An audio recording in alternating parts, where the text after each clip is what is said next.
परचम, ये प्यारा परचम। तो मैं अतीकुर रहमान आपकी खिदमत में हाजिर। दोस्तों, आज हम बात करेंगे पाकिस्तान के एजेंट्स की और वीज़े के बारे में कि लोग कैसे फ्रॉड करते हैं पाकिस्तान में, एजेंट क्या क्या कर सकते हैं और आपको कैसे लूट सकते हैं। इन सब चीज़ों से होशियार रहिए, बाखबर रहिए।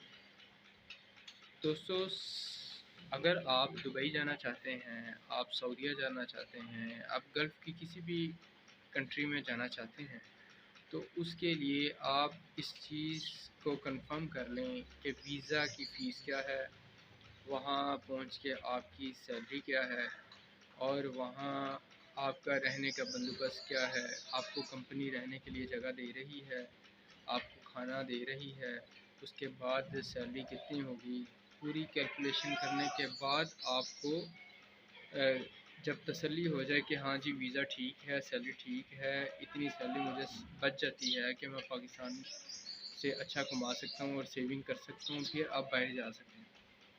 अगर आप दुबई जाते हैं, आप सऊदीया जाते हैं, अगर पाकिस्तानी आप 80-90 हज़ार लाख रुपया स्टार्टिंग में आपकी सैलरी है, फिर तो जाने में कोई हर्ज नहीं और फिर आपको 3.5-4 लाख खर्च करने की कोई मसला नहीं।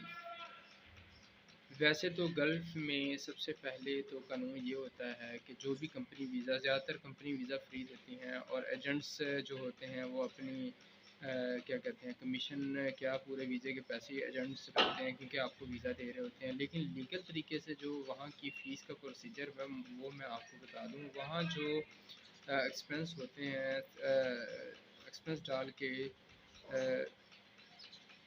ज़्यादातर वीज़ा आपको 8,000-9,000 का वीज़ा मिल जाता है। वो पाकिस्तान आप कैलकुलेशन कर लें, अभी 45 चल रहा है, तो अगर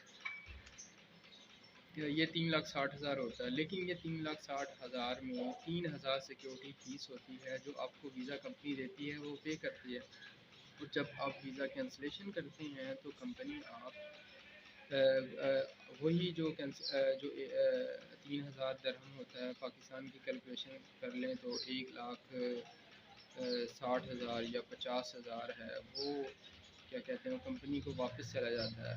यानी कि टोटल 3,60,000 का अगर वीज़ा है तो उसमें से 1,50,000 जो 1,60,000 वो कंपनी पे करती है। जो बसूरत जब आप कैंसिल करते हैं वीज़ा तो वो 1,60,000 कंपनी को वापस चला जाता है और वो दूसरे वीज़े के लिए अप्लाई करती है ताकि आपकी जगह और बंदा आ सके। लेकिन पाकिस्तान में एजेंट क्या करता है, वो इस चीज़ का किसी को पता नहीं होता कि आपके साथ, आपको तो जो वीज़ा लेने वाला उसको नहीं पता उधर का क्या प्रोसीजर है, क्या सीन है।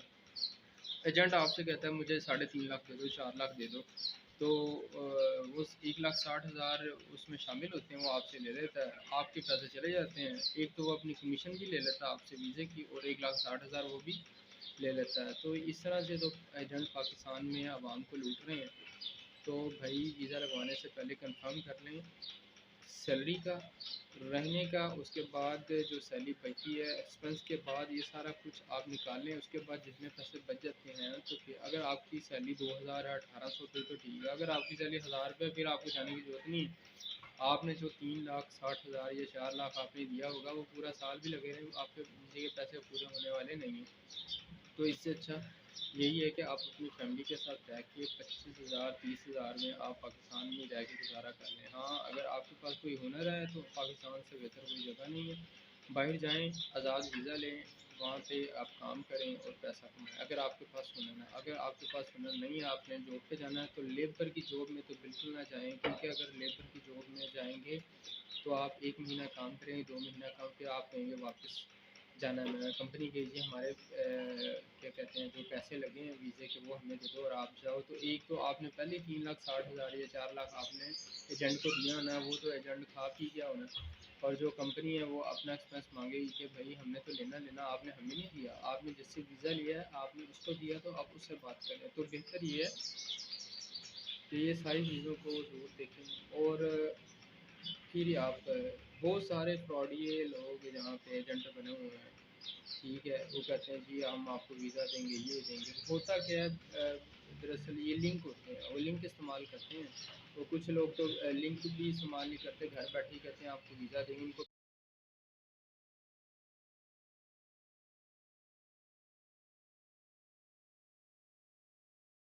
उनको पैसों की ज़रूरत होती है, तो वो जी 6 महीने 5 महीने 3 4 महीने आपको लारा लगा के रखते हैं और अपने पैसों की रोलिंग करते हैं, अपनी ज़रूरत पूरी करते हैं। उसके बाद कहते हैं ये लो जी आप अपने पैसे, और पैसे भी अगर आपने 3 लाख दिए होते हैं तो 50-50 हज़ार करके और देते हैं, क्योंकि लेने वाले को बस यही होती है कि मुझे पैसे मिल जाए। तो लेकिन जो क्या कहते हैं एजेंट होता है वो बेचारा उसको मजबूर कर देता है कि वो 50-50 हज़ार भी वो कहता है ठीक है मुझे 50-50 हज़ार वापस मिल जाए। तो और ज़्यादा जो एजेंट है वो दूसरों को मुर्गा बनाने में लगे होते हैं, यानी कि कुर्बानी का बकरा बनाने में लगे होते हैं, और पाकिस्तान में ज़्यादातर ऐसे ही हो रहा है। तो इन चीज़ों से बचें। अगर आप ये सारी चीज़ें देखेंगे, आप सारी चीज़ों पर तवज्जो करेंगे, तो फिर आप इनसे बच सकेंगे। जो रियल पीपल होते हैं, रियल एजेंट होते हैं, उनका काम क्या होता है, वो लीगल पैसे मांगते हैं आपसे। कुछ लोग अच्छे भी हैं, दूसरों की 2 नंबर की एजेंटों की वजह से उनका नाम भी ख़राब है। जो रियल एजेंट होते हैं, कंपनी से उनके मुआहदे होते हैं, उनको 50-100 ऐसे करके वीज़े मिलते हैं और वो आपको प्रोवाइड करते हैं, और वो लीगल फ़ीस रखते हैं। और लीगल फ़ीस कितनी होती है? पाकिस्तान की 2 लाख होती है, पौने 2 लाख, 1.5 लाख होती है, कोई लाख ले लेते हैं।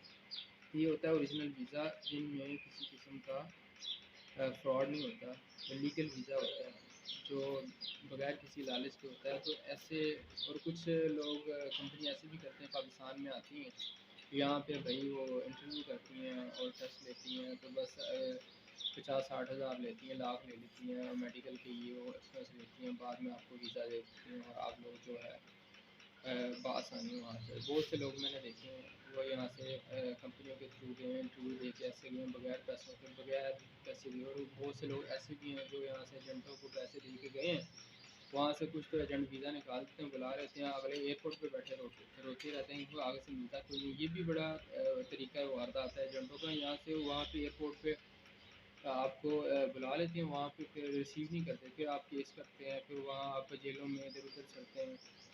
तो इससे आपका टाइम भी ज़ाया होता है, इससे आपका पैसा भी ज़ाया होता है, पीछे माँ बाप भी परेशान होते हैं। तो ऐसे फ्रॉड एजेंट से बचें।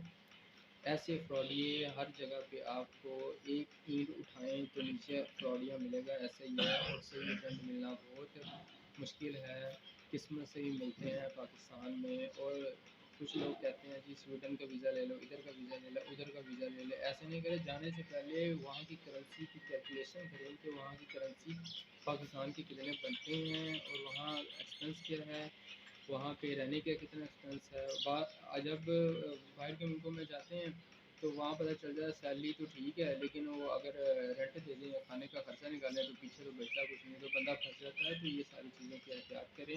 इस वीडियो बनाने का मकसद सिर्फ यही था कि आप लोगों को बताऊँ, आप लोग अवेयर हो जाएँ एजेंटों से। और बेचारे सीधे साधे लोग एजेंटों के हाथ चढ़ते हैं, और बेचारों के साथ फ्रॉड होता है। मेहनत की सालों की कमाई होती है, जो एजेंट चुटकी में उनसे सारा ले लेते हैं, और बाद में भाग भूग जाते हैं कि पैसे खा जाते हैं, लारे लगाते हैं। फिर क्या गरीब बंदा फिर क्या कर सकता है? तो इससे बेहतर है आप सबसे पहले ये सारी चीज़ें देखें, ठीक है। उसके बाद आप वीज़े के लिए अप्लाई करें। और लीगल फ़ीस मैंने आपको बता दी है, लीगल फ़ीस होती है 1.5 या 2 लाख अगर कंपनी वीज़ा देती है। अगर एजेंट के हाथे चढ़ते हैं तो वो तो पूरे वीज़े के पैसे ले लेते हैं, हालांकि वीज़े की फ़ीस जो है 1.5-2 लाख ही है। 1.5 लाख है, आप जो उधर हम ऊपर चला गया तो आप लगा लें 2 लाख हो गई। लेकिन बाकी जो होते हैं वो सिक्योरिटी होती है, कंपनी पे करती है। तो उसके बाद क्या कहते हैं वो वापस कंपनी को ही जाते हैं। तो ये सारी चीज़ों का आप ख्याल रखें। एजेंट को पैसे देने से पहले इस बात की तसल्ली कर लें कि कोई 2 नंबरी तो नहीं है। और सबसे पहले आपको ये मैं बता दूं, कुछ एजेंट ऐसे भी होते हैं वो कहते हैं आपको जी मेडिकल करवा लें पहले, उसके बाद मेडिकल। तो भाई दुबई का मेडिकल यहाँ पे नहीं होता, मेडिकल दुबई का, गल्फ़ का, वहाँ जाके आपको मेडिकल करवाना होता है। कुछ मुल्कों का है जो वहाँ से करवाना होता है। तो कहते हैं जी मेडिकल करवा दो जी, मेडिकल करवाने जाते हैं कितने पैसे जी, मेडिकल सेंटर वहाँ है, वहाँ से करवाना पड़ेगा। उधर भी इनकी कमीशन होती है, ठीक है। आधे पैसे वो रखते हैं मेडिकल करवाने, आधे पैसे एजेंट को देते हैं।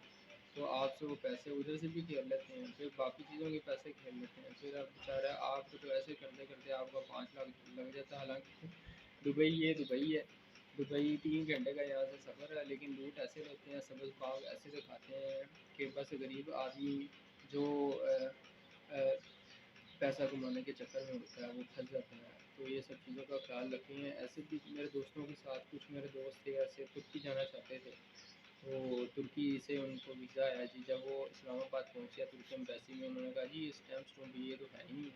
तो ये तो अच्छा था, उन्होंने कहा था हम वीज़े के बाद, वीज़ा लगवाने के बाद पैसे देंगे। तो जब उनको पता चला ऐसा, उन्होंने फिर उससे फ़ोन किया, वो फ़ोन ही ना उठाएगी। कल बड़ा मसला मसाइल हुआ, तो बहरहाल वो अपनी उससे क्या कहते हैं फ्रॉड से, एजेंट के फ्रॉड से बच गए। फिर उन्होंने दूसरी जगह अप्लाई किया, वो बाहर जाना चाहते थे, दूसरी जगह उन्होंने अप्लाई किया। हमारा परचम